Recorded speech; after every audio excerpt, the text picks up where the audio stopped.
So in a typical course, you may have a depressive episode, and then that'll be followed by mania or hypomania. Then maybe that one will be followed later on sometime by a depressive episode.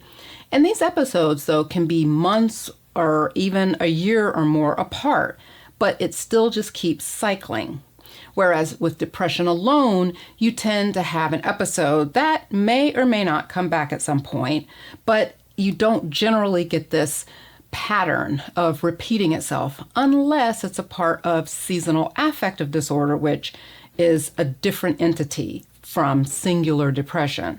So when a person has repetitive depressive episodes, we now start to think more along the lines of considering whether the person has a bipolar spectrum illness. And the hypomanic episodes can float by unnoticed.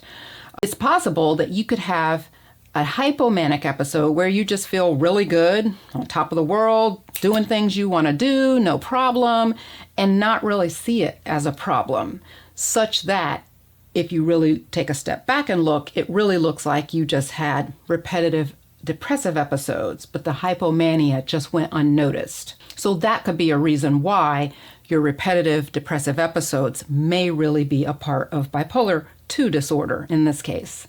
Lastly, number 5, you take a mood stabilizer and have a full recovery within a month.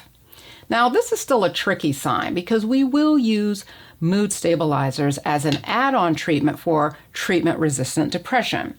Now, this is not an absolute. It doesn't mean that if you've ever in your life responded well to a mood stabilizer such as Abilify, Rexulti, Seroquel, which we use these drugs for other reasons too. It doesn't mean that if you've done well with one of those, you have bipolar disorder.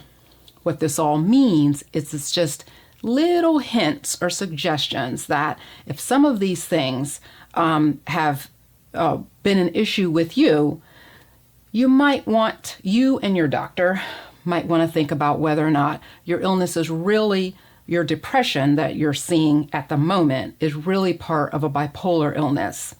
And why does this matter? Because the way that we treat bipolar disorder is different than the way that we treat depression. And as I've mentioned, some people can do worse. Some people with bipolar disorder can do worse with antidepressants, particularly antidepressants alone.